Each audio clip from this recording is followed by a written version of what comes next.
Namo Buddhaya.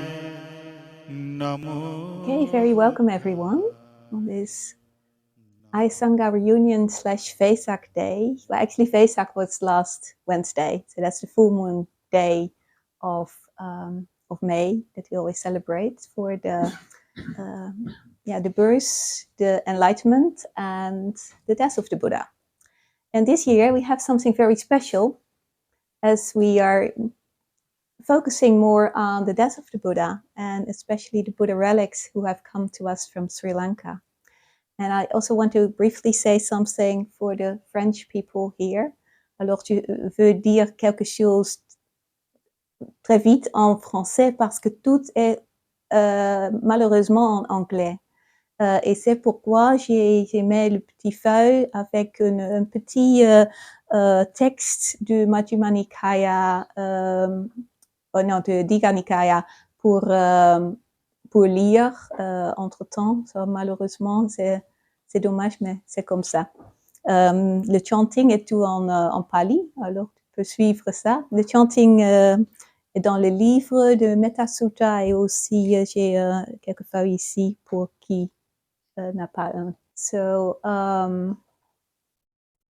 yes.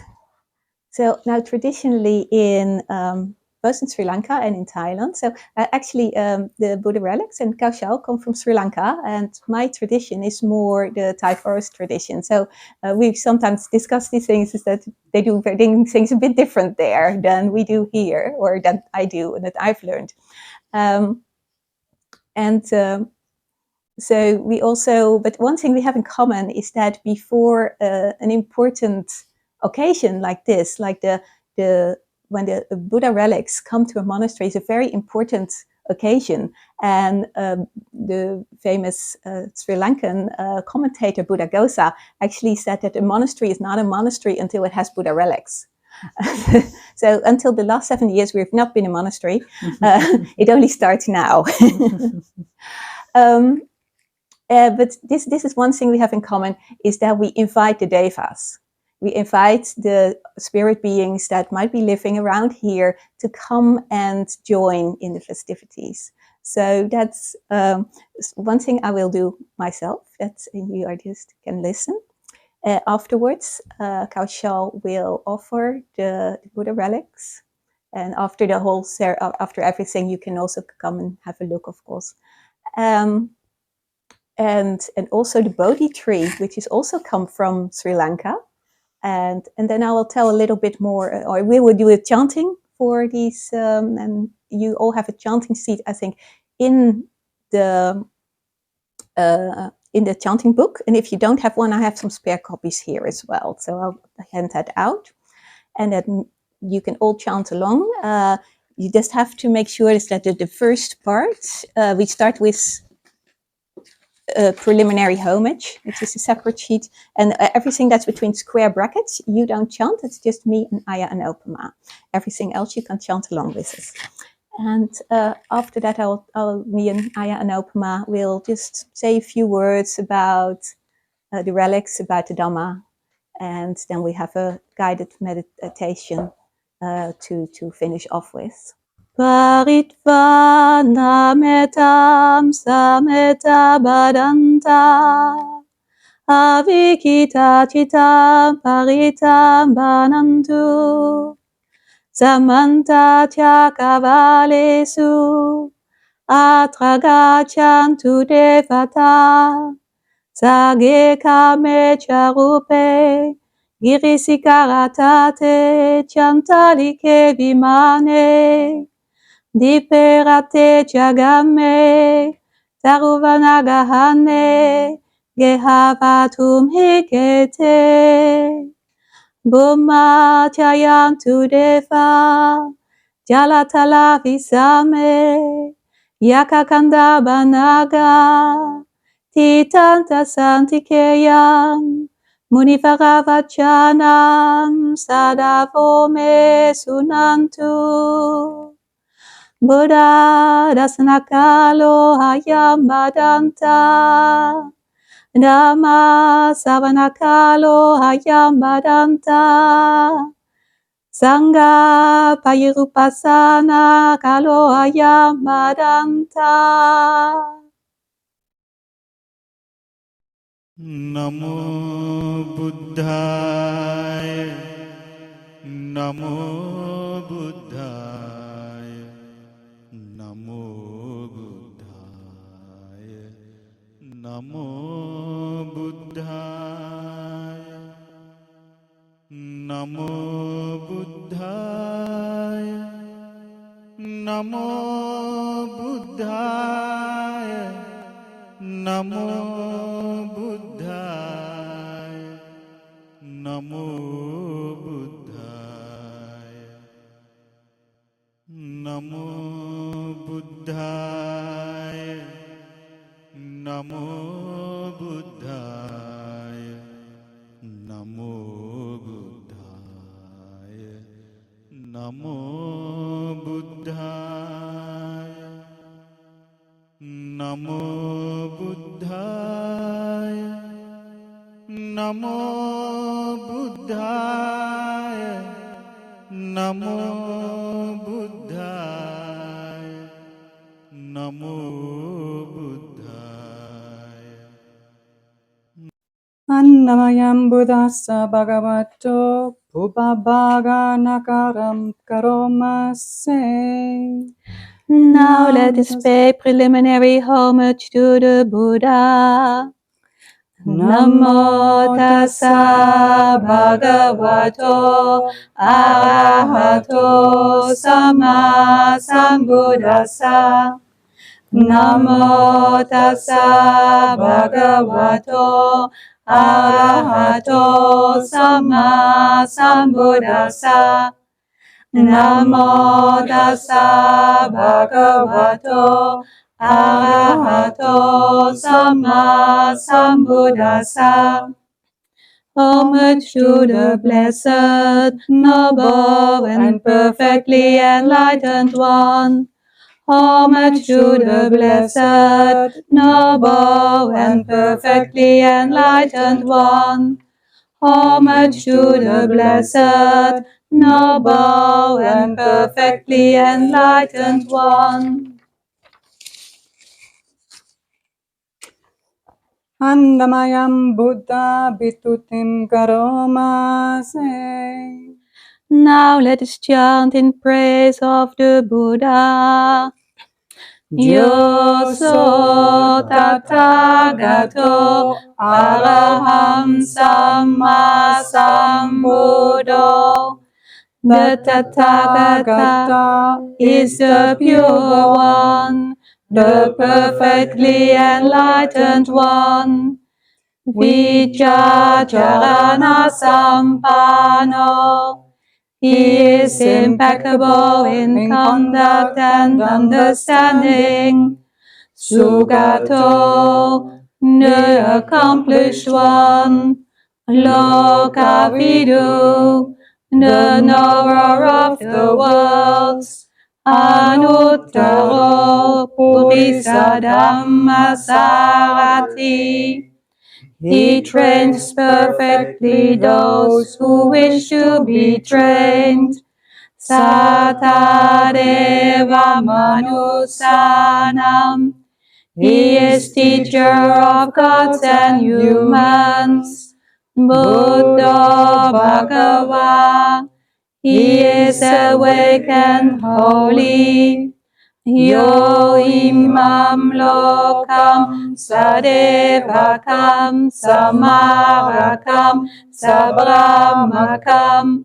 In this world with its gods, demons, and kind spirits, Sasamana Brahmanim Pajam Sadeva Manusam Sayam Abhinya Sachikatva Pavedesi. Its seekers and sages, celestial and human beings, he has by deep insight revealed the truth. Yo Dhammam Desesi Adi Kalyanam Madhye Kalyanam Pariyosana Kalyanam. He has pointed out the Dhamma, beautiful in the beginning, beautiful in the middle, beautiful in the end. Satam Sabhyanjanam Kevala Paripunyam Parisudam Brahmacharyam Pakasesi. He has explained the spiritual life of complete purity in its essence and conventions. Dhammaham Bhagavantam Abhipujayami. Dhammaham Bhagavantam Sirasa Namami. I chant my praise to the Blessed One. I bow my head to the Blessed One.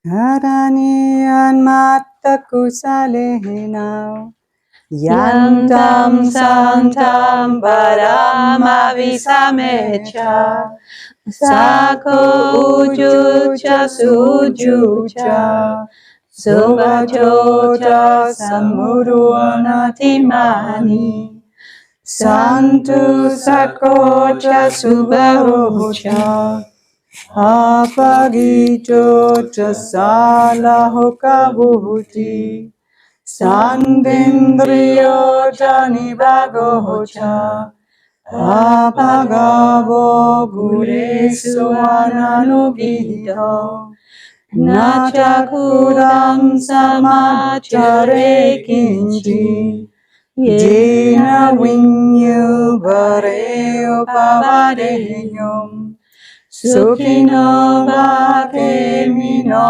hontu Sabe sata bhavantu sukhitata Yeketi panabhutati Tasavata parava anavasesa Nigavaye mahantava Majimara sakanukatula Dita ye jadita Ye jalure basanti avidure Bhutava sambhave siva Sabe sata bhavantu sukhitata Naparo param nikubeta Nati manye kakata chinam kinji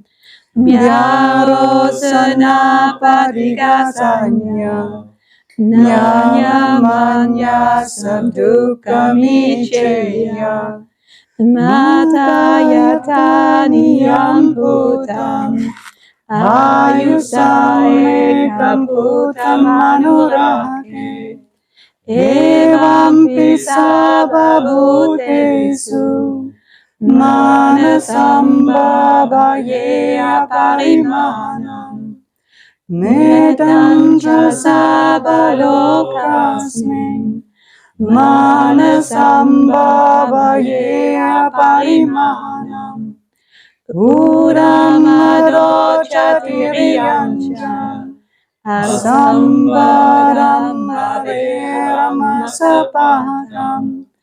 Titanjaran Nisinova Sayanova Yavatasa Vikatamido Etam Satim Aditeya Brahmanetam Viharam Idamahu Ditinchanupadama silapa dasanena sampano kame suvineyakidam nahi jatu kabaseyam punareti. And the English, and I must excuse myself because I think I'm losing my voice. Even kijken. Page 62. 62? Wonderful, thank you.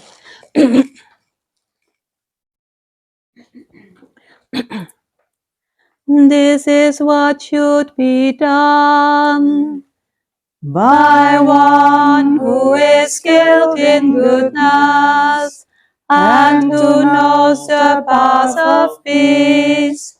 Let them be able and upright, straightforward and gentle in speech, humble and not conceited, contented and easily satisfied, not busy with duties, and frugal in their ways, peaceful and calm and wise and skillful, not proud and demanding in nature. Let them not do the slightest thing that the wise would later reprove, wishing in gladness and in safety. May all beings be happy. Whatever living beings there may be, whether they are weak or strong, omitting none, the great or the mighty, medium, short or small, the seen and the unseen, those living near and far away, those born and to be born, may all beings be happy. Let none deceive another, nor despise any beings in any state. Let none through anger or ill will wish harm upon another, even as a mother protects with her life her child, her only child. So with a boundless heart should one cherish all living beings, radiating kindness over the entire world, spreading upwards to the skies and downwards to the depths, outward and unbounded, freed from hatred and ill will, whether standing or walking, seated or lying down, free from drowsiness. One should sustain this recollection. This is said to be the sublime abiding, by not holding to false views, the pure-hearted one, having clarity of vision, being freed from all sense desires, is not born again into this world. Sadhu, sadhu, sadhu. We've gathered here today to celebrate not just our Sangha reunion, it's a reunion of the group that we started during COVID, and on Zoom at the time. And 2 years ago, we had our first reunion, which was very joyful. And it's lovely to, it's actually thanks to Crystal that we come together here, because I wasn't going to do it. And she was like, I want to have a reunion, so let's do it. And then came Kaushal, and he organized for Buddha Relics to come here. So it was all started to come together, and it was very beautiful, beautiful day. And of Vesak 2024. So yes, we normally celebrate the birth as well as the enlightenment and the death of the Buddha on this day. But today we're going to focus a little bit more on the death of the Buddha because, and the stories surrounding the death of the Buddha, what relics are, because like for us in the West, relics are something a bit weird, maybe, different, something that we don't really know what it is. So I want to focus a little bit more on that and to tell you a little bit more about the history of and how after 2,500 years, one of these relics, or actually two, have come to us here. So at the time, there's a sutta, Digha Nikaya 16, which is called the Mahaparinibbana Sutta. So that's the last journey that the Buddha undertook. And I won't go through the whole story because it's a very long sutta, but I just want to focus on the last part. So when this is his last journey and he's walking, at some point he comes to a village called Kusinara, and there he feels that he's going to die, and he lays down. And of course, the people of the village are invited to please come and pay respects to the Buddha one last time, and people come from very far when they hear it. And eventually the Buddha dies as well. And the people in the village, they will do the traditional funeral rites, and at some point he wants to put the body on the fire to burn it, and the fire doesn't want to light, and they try a couple of times and it doesn't work. And so he goes to, or the villagers go to one of the monks who is there, and they ask him, what's going on? Why can't we light this fire? And he says, well, that's because there is one monk who's still not here, one of the main disciples of the Buddha, and that is Mahakassapa. And you can see this image here is Mahakassapa. And he is on his way, but we have to wait. And that's why as soon as he's there, the funeral pyre will light. So indeed, as soon as Mahakassapa has arrived with his entourage of his disciples, the funeral pyre is lit, and afterwards all the little bits of bone that are left over are being collected, and then comes a lot of people that have heard of the death of the Buddha, like for instance, great King Ajatasattu, who was one of the great kings at that time. This was there were 16 kingdoms at the time of the Buddha. And he comes and says, like, oh, but I want to have part of these relics as well, or I want to have these relics. He claims these relics. And then another group comes and another one. And so there's 8 groups that come, and they all want to have like these relics. And they almost start to fight over it. And then one Brahmin, he says, like, he says in a nice verse, and I want to read it to you. I'm not sure where this translation comes from, but I suspect it's Bhante Sujata's. So then Donat, the Brahmin, said to those various groups, "Here, sirs, a single word from me. Our Buddha's teachings was acceptance. It would not be good to fight over a share of the Supreme Person's relics. Let us make 8 portions, good sirs, rejoicing in unity and harmony. Let there be monuments far and wide, so many folk may gain a faith in the clear-eyed one." So everybody agrees, and luckily. And they divide all the relics into 8 portions. And the Brahmin, he gets the urn, and which is also seen as one of the relics. And then comes another group, and they're a bit late, and they say, "Oh, sorry, there's no more relics, but you can have the embers." So that's the 10th portion, where are the embers of the fire. And so everybody goes their own way and makes in their own country a little stupa, or it's usually a little tumulus. It's the relics are being put in a little urn or something like that, and then that's buried, and there's a tumulus being made on top of it. And over the years, these have become bigger, and they've become bigger stupas as well.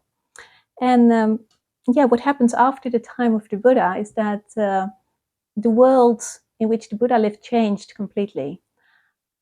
In the time of the Buddha, there were 16 kingdoms, and these, like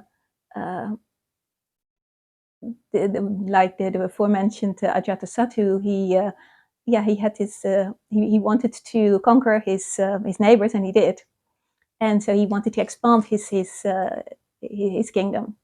And so he probably got his hands on some of these other relics from these other groups as well. Probably not all of them, but there is a very interesting 11th century text which goes into detail about that, and who says that he collected these relics and brought it together in one underground stupa, which was guarded by spirit-powered mechanical robots.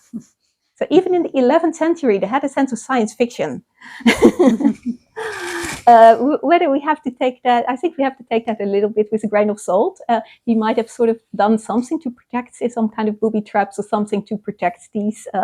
It's like, this is the kind of thing out of like Indiana Jones movie, right? And a couple of centuries later, these were apparently dismantled by the great Buddhist king Asoka. But Ajatasattu's kingdom didn't last very long, and it was soon overrun by the Nandas. And after that came the Mauryan king Chandragupta. Yeah, I got that right. And that was the grandson of the great king Asoka. And Asoka was here we have about 2 centuries later already. And Asoka was initially quite a cruel king. He was not a Buddhist king to start with. He conquered a very large portion. His empire grew to almost the extent of the whole of India, plus Pakistan and part of modern-day Afghanistan. And then he discovered the Buddhist teachings. And with the discovery of these Buddhist teachings, he completely changed, and he became a devout Buddhist. And he started promoting Buddhism. He wanted everybody in his entire kingdom or his entire empire to know about Buddhism and beyond. So he had, like, by that time, conquered all these little kingdoms that had their own stupas of relics. So he collected all these relics, apart from one, because one of them in Ramagrama in Nepal was apparently protected by a naga. So that's what has really happened there. I'm not sure, but there was some kind of sign or a snake or something like that, a serpent there, that he felt that was not appropriate to take these relics. So he took 7 of the shares, and he brought them all together. And his idea was to build 84,000 stupas through his entire empire, and put all these relics in there and divide all these relics up. So for that, he's probably also had to crush the relics a little bit to make them smaller, so be able to divide between so many of them. Now, I don't think he actually got to 84,000, but he did quite a few of them, quite a lot of them. And Asoka did more than that. He had his ambassadors, which he sent out to all kinds of parts of his kingdom and beyond to preach the Dhamma. And these were all like monks, and one bhikkhuni as well. And the bhikkhuni was Samita, that was his daughter. And one of the monks that he sent out was Mahinda. And both of them went to the island of Sri Lanka, which was outside of the empire. And we often see these pictures of Sanghamitta on a boat with a sapling of the Bodhi tree. And I'll briefly deviate into Sanghamitta's story. As she didn't just bring the Bodhi tree to Sri Lanka, she also brought the Bhikkhuni order. And this is the only time the Bhikkhuni order has gone out of India at that time. And later on, that was very lucky, because in India, the Bhikkhuni order died out and didn't come back, but we still had it in Sri Lanka. And from Sri Lanka, it spread to China, and from there to Korea, Taiwan, etc. So, and that's why we are still sitting here. Otherwise, I wouldn't be here as a Bhikkhuni, because the Bhikkhuni order died out also in Sri Lanka at some point, but was brought back later on again, actually not so long ago, in the 90s. So, but it's thanks to Samita that this lineage could continue. And she brought the Bodhi tree, and that's the Bodhi tree is a sapling of the original Bodhi tree under which the Gautama Buddha became enlightened. And that Bodhi tree in Bodh Gaya that died at some point. So it was good that she had a sapling, and by that time it was planted in Sri Lanka, in Anuradhapura. It was fairly big already by the time it died. I've been to Anuradhapura. It's very beautiful, serene. If you ever go to Sri Lanka, please do go there. And the Bodhi tree is also not one tree anymore. It's absolutely huge. It's more like a small forest. And this is also where this little sapling comes from. And the Bodhi tree in Bodh Gaya died, and then they could bring a little sapling from Sri Lanka back to Bodh Gaya. So it's all from all these Bodhi trees that you see in all the, they all come from the same tree. It's quite amazing, really. So that was a little bit of a deviation there. His Asoka's son, Mahinda, also came to Sri Lanka and started teaching Buddhism there, and started teaching the monks. And after a little while, he also asked for relics to be sent. So the relics were sent over, and there was especially a bigger relic, which was the Buddha's collarbone, which is now in a temple in Anuradhapura, or in a stupa. And there were also a lot of smaller relics, and these smaller relics, is the size of mustard seeds, were divided among all the monasteries that had already sprung up in Sri Lanka. And these monasteries, and the monastery that one of his students was Mittakala. And Mittakala was in the south of Sri Lanka and had his monastery there, and he played a very important role in the history of Sri Lanka, in the Buddhist history of Sri Lanka. And he ordained many monks, and many of them have been said to have become enlightened, including Mittakala himself. But what happened is that also in Sri Lanka, Buddhism died out at some point due to wars and famine, and it was reintroduced later on from Burma. But many of the monasteries of that time fell into ruin and were not built up again. And so it happened with Mittakala's monastery as well. And it's only fairly recently, I believe in 2018, I read somewhere that that a monk came there, and his name is Bhikkhu Sulakkhana. And we're very grateful to this monk, not just for starting the archaeological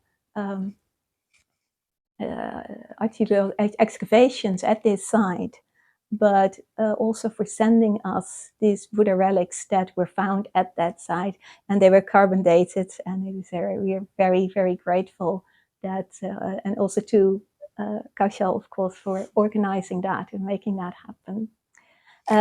What we have here actually is one Buddha relic, which is this one here is empty, because the Buddha relic is in the little one in the middle.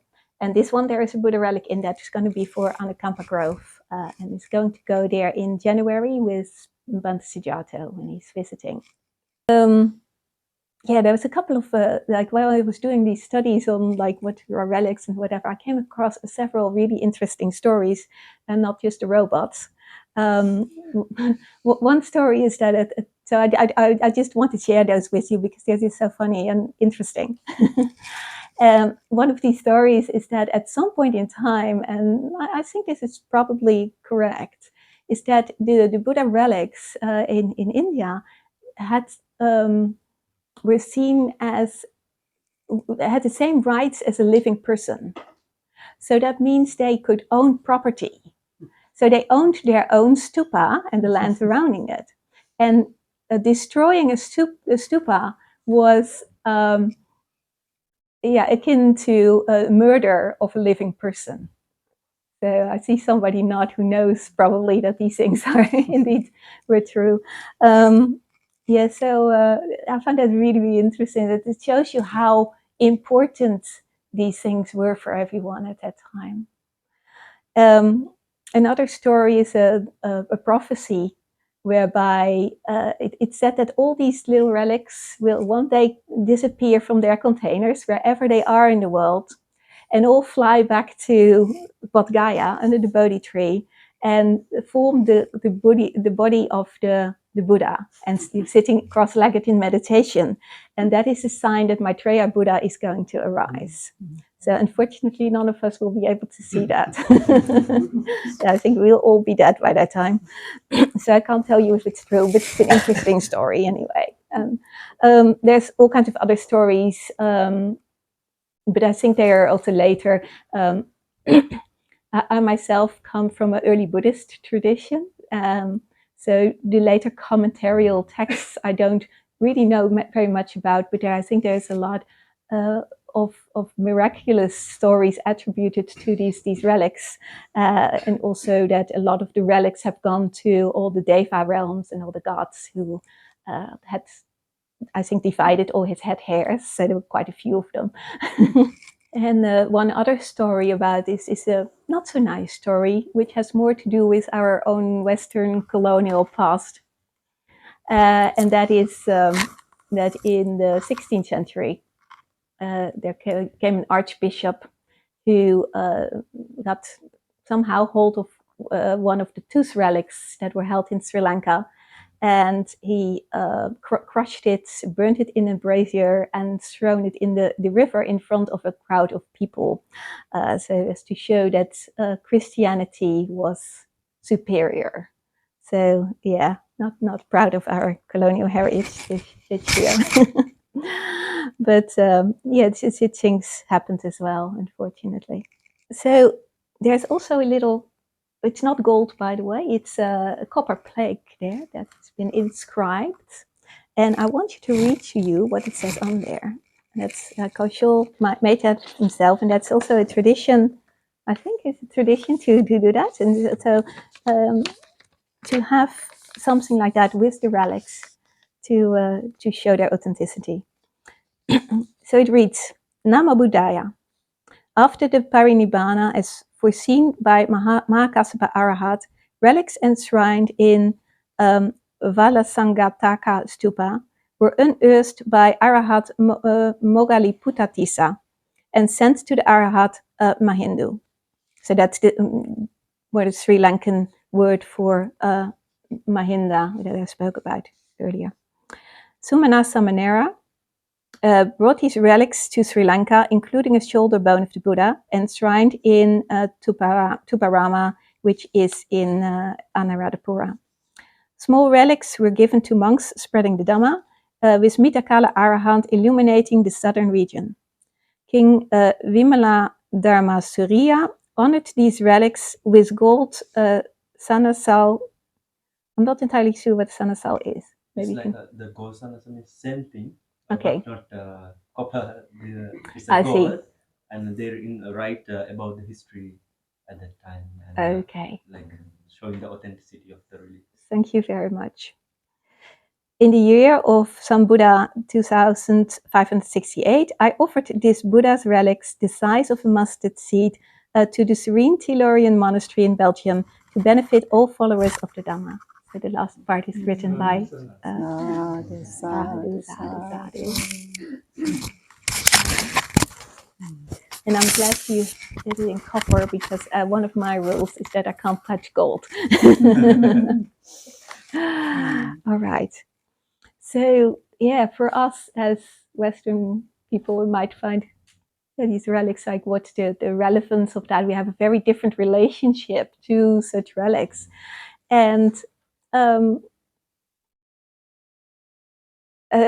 when I grew up, I grew up as Catholic, and not far from here there's a village and there's a church that holds all kinds of relics of all kinds of Catholic saints, and it's beautifully done, and but still it never said anything to me. It was like more an interesting tourist attraction from the Middle Ages rather than something that was at actually any kind of spiritual value to me. But when yesterday I held these Buddha relics in my hand for the first time, I realized how special it really is to hold something so old. It's also been carbon dated, that most likely has been from, like, we never know 100% sure, of course, but it's yeah, most likely this has been a little part of one man who lived 2,500 years ago and who touched the lives of millions, if not billions, of people for 2,500 years. And it made me realize what one person can actually do in a lifetime. And that's something very special. And the Buddha also said, we all have that same potential. We all have that potential to touch the lives of billions of people. And this is also what I often say is like, well, when we bow to the Buddha, we don't bow to, I don't actually know what this Buddha is made of, it's gypsum or something. So we don't bow to a bit of gypsum or back there a bit of wood. We bow to the qualities that the qualities of the Buddha that we like to develop in ourselves. So if we like to become more, have more loving kindness, or more, there's more calm and stillness in our mind, we bow to all these qualities. If we want to be more virtuous, we bow to that. And it's these qualities, these teachings of the Buddha that have persisted thanks to the lineage of the Sangha for 2,500 years. That is something so precious, and that is something worth bowing to. And that's also why I wear this robe. If you bow to me, don't bow to me. Bow to the robe, because the robe is the same thing that the Buddha wore 2,500 years ago. Actually, the design is from Ananda, his attendant, who was a fashion designer 2,500 years ago. So we're still wearing the same fashion. It signifies rice paddies, by the way. And that's, and it's Buddha relics as well. There's this one person who had such an incredible impact on our world, thanks to whom we are all sitting here.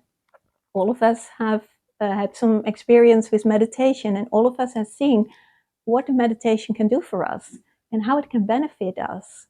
We wouldn't have been here without this one person that lived 2,500 years ago, and of which a little bit is here now. And that is very, very special to me. So I'd now like to give the word to Aya Anopama for the next part of the talk. Thank you very much. Sadhu, sadhu, sadhu. Perhaps just taking that moment from what Vimala just shared, also what it's like to have these relics now here and what the Buddha meant. Just taking a moment for yourself and just feel, or perhaps sense into what the Buddha and his legacy means to you here right now, sitting together.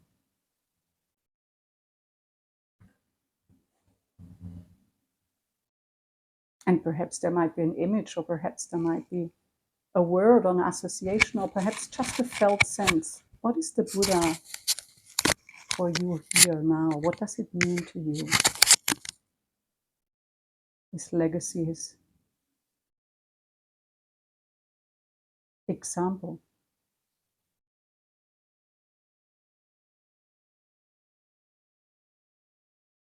And perhaps it's alive, or perhaps it's not so alive at the moment. And perhaps you may also notice that it may have changed over the course of your practice since you have started encountering the Dhamma, your relationship or your image of the Buddha and the impact it had on your practice.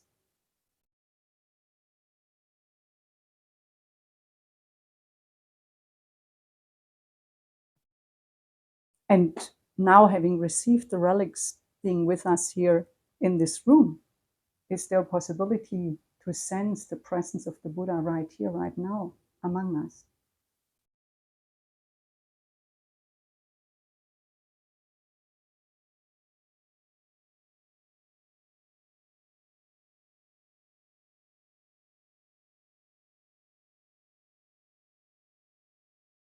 And then is the Buddha an outer Buddha out there, or is the Buddha in here, in this body, mind, heart? Or both?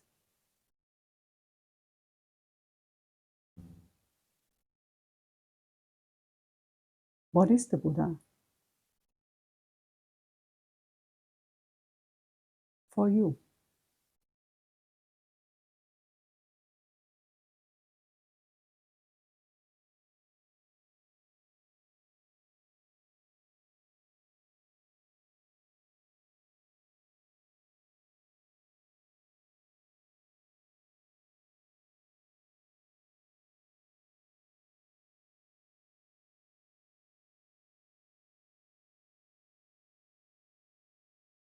And I'd just like to take a moment, as there are so many Buddhas here in the room, perhaps, and just perhaps turn towards the person next to you. And let's just take perhaps a few minutes just to share what the Buddha is for you here, whether you sense it, or what is a quality, what inspires you, or what is the meaning, or perhaps even if you don't have any connection, might be well that, but just to see what is it, what is alive for you in terms of the presence of the Buddha, the quality, the legacy. So just perhaps open your eyes for a moment and just see who is sitting next to you. And if it's French speaking, perhaps you can just pair up with a French speaking person. If you feel comfortable, close your eyes or just keep them gently downcast, and it will be a kind of meditation contemplation for the next 20 minutes or so.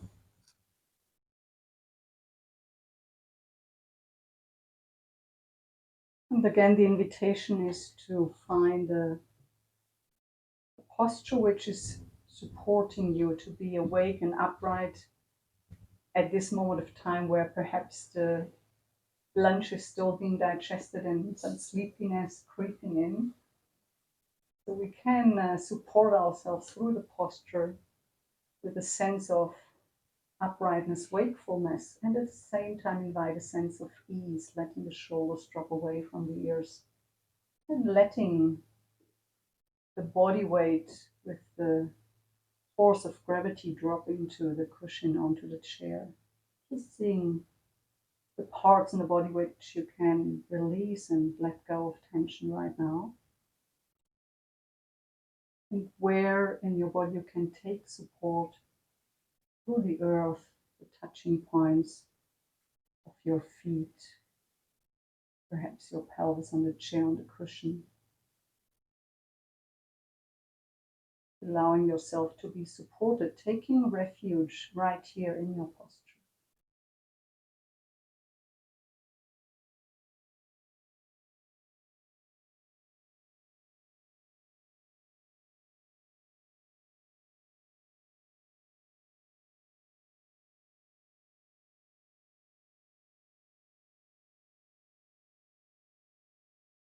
And if it's helpful, you can perhaps inspire or even this finding a posture. How would a Buddha sit like?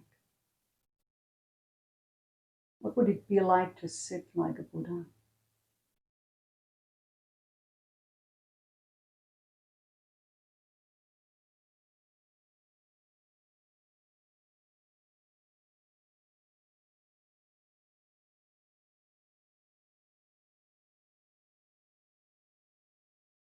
Perhaps there's the possibility of inviting a very light or gentle smile, or the image of a smile, to allow the muscles in the face to relax and perhaps to bring a little bit lightness into your being, brightness, without forcing, just inviting the possibility of an inner smile or an outer smile.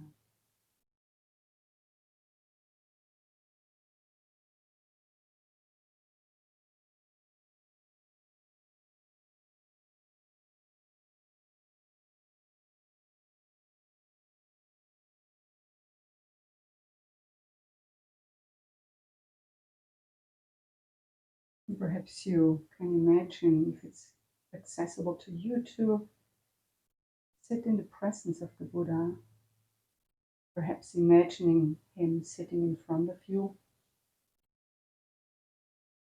or perhaps you sit next to him.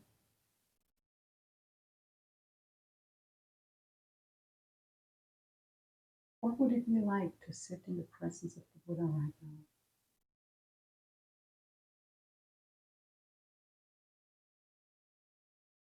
And in fact, having received the relics, we are sitting in the presence of the Buddha.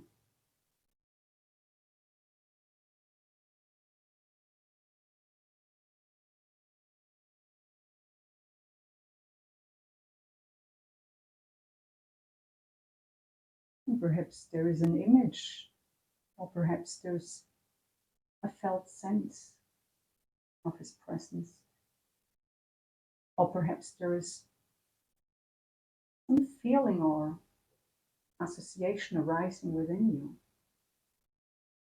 Whatever it might be the case, see whether you can nourish that image or felt sense or feeling.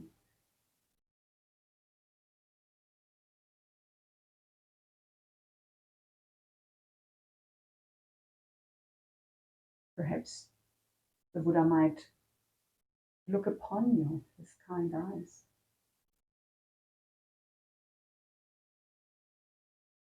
With eyes of patience.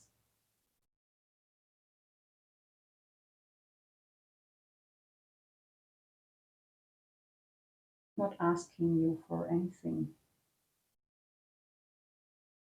Just being open. Receiving.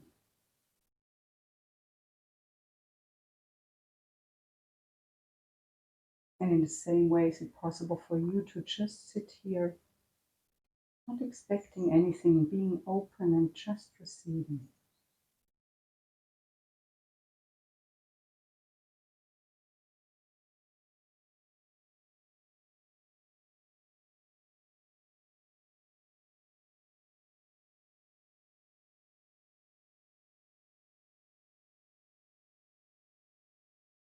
Listening to the Buddha, listening to his teachings by just knowing his qualities, by just sensing his presence, not even hearing words.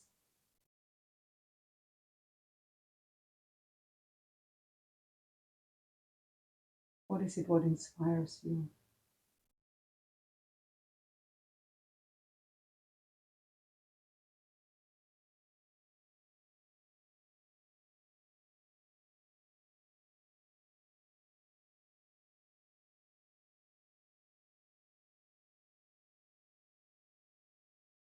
And at any moment you can just let the practice go and just sit, or come back to an image or the felt sense, or perhaps a word or a quality which inspires you within this context of sitting in the presence of the Buddha.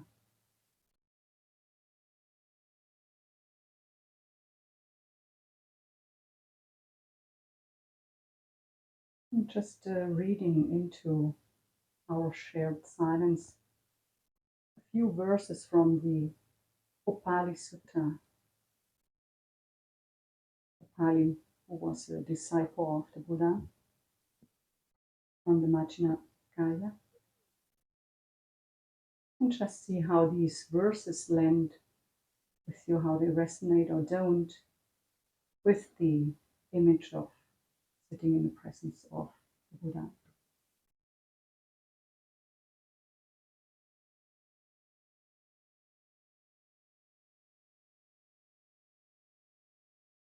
He is the wise one who has cast off delusion, abandoned the heart's wilderness, victor in battle.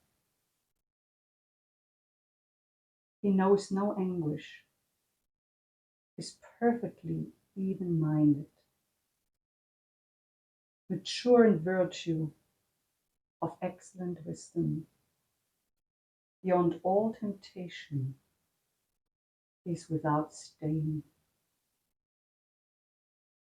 The Blessed One is He, and I'm His disciple.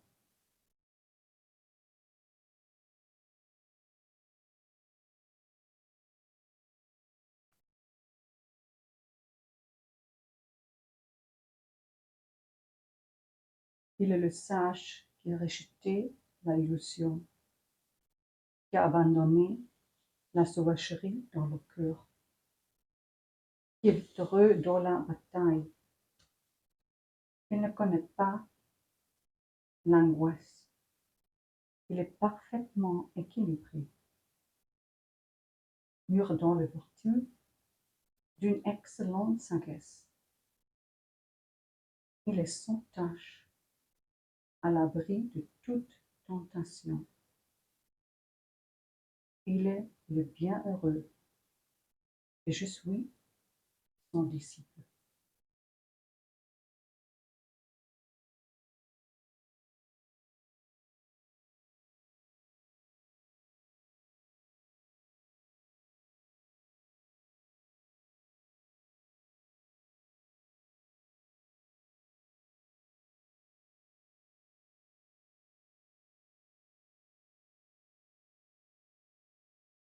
Free from perplexity, he abides contented, spurning worldly gains, a vessel of gladness, a human being who has done the recluse's duty, a man who bears his final body. He is utterly peerless and utterly spotless. The Blessed One is He, and I am His disciple.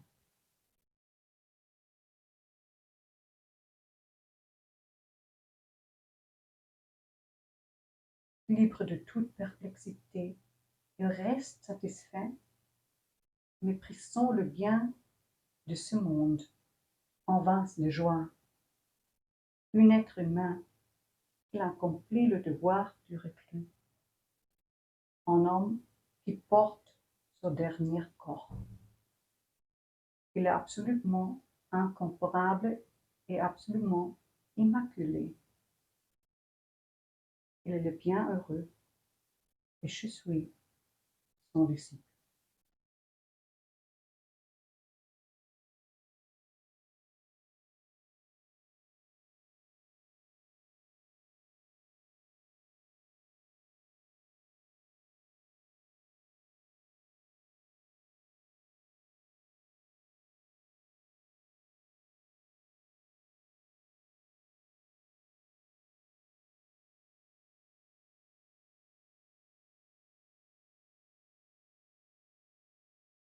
He is the noble one, developed in mind, who has gained the goal and expounds the truth.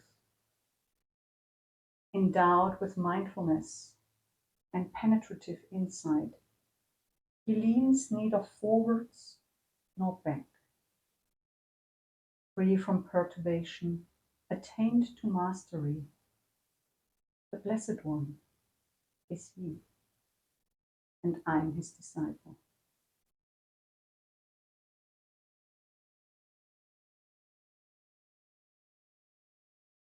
Il est le noble, à l'esprit développé, qui attend le but d'exposer la vérité. doté d'une attention totale et d'une vision pénétrante. Il ne se penche ni en avant ni en arrière. Libre de toute perturbation. Il attend la maîtrise. Il est le bienheureux. Et je suis son disciple.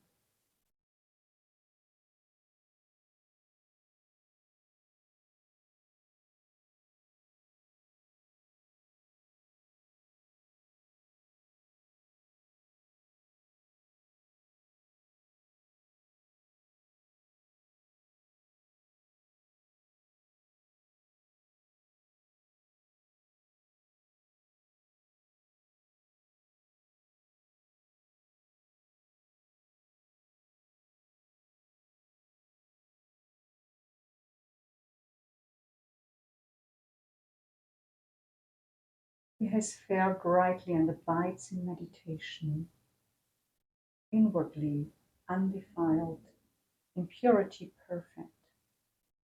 He is independent and altogether fearless, living secluded, attained to the summit. Having crossed over himself, he leads us across. The Blessed One is he, and I am his disciple.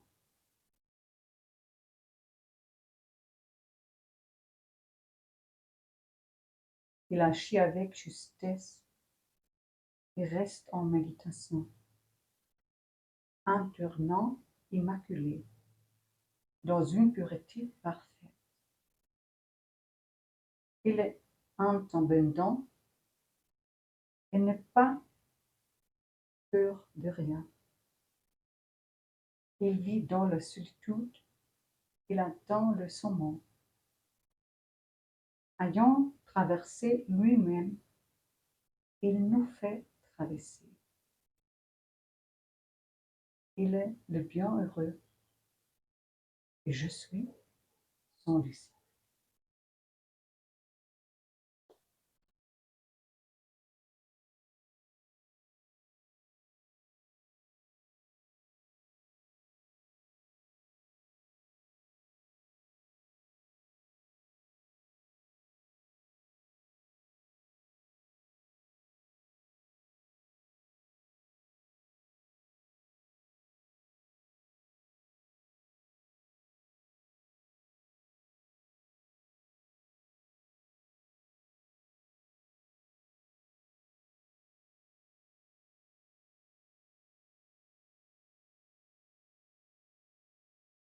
And just resting in silence with whatever word or sentence or image has touched or inspired you.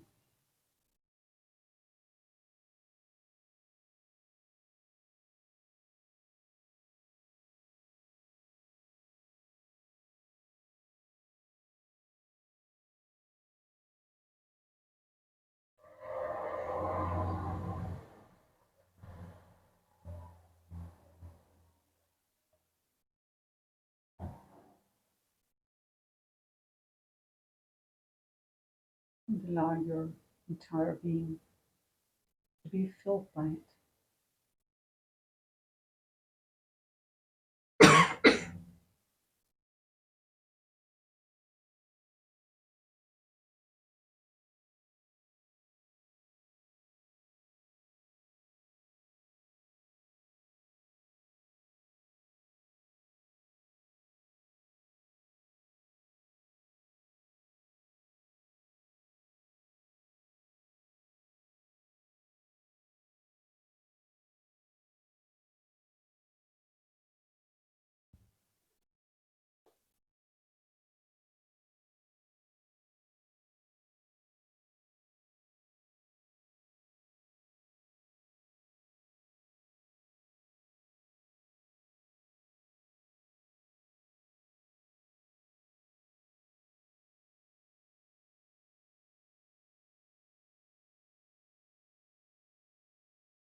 having crossed over himself, he leads us across.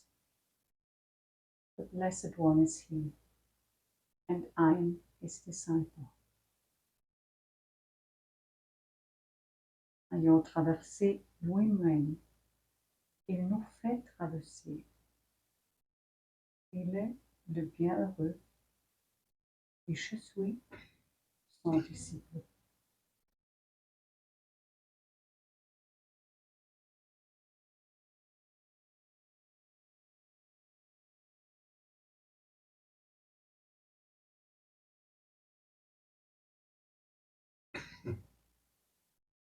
What would it be like to be led across by the Buddha?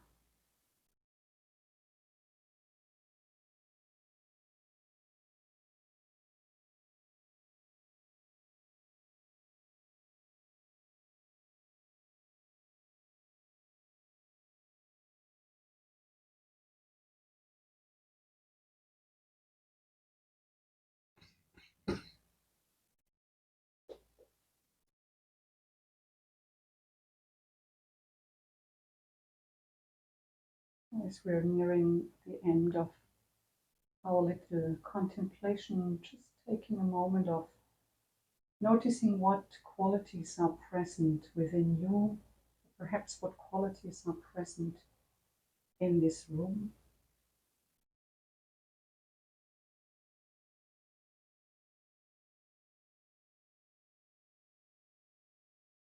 Having received the relics, having received the words of Venerable Vimala, practicing together as a community. Perhaps we can offer whatever is inspiring you right now with all beings.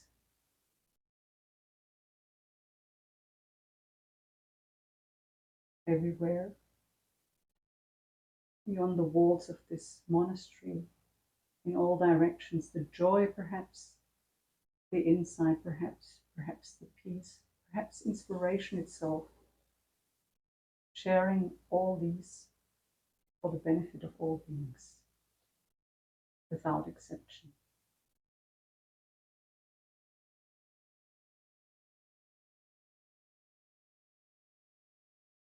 May all beings be led across. May all beings be free.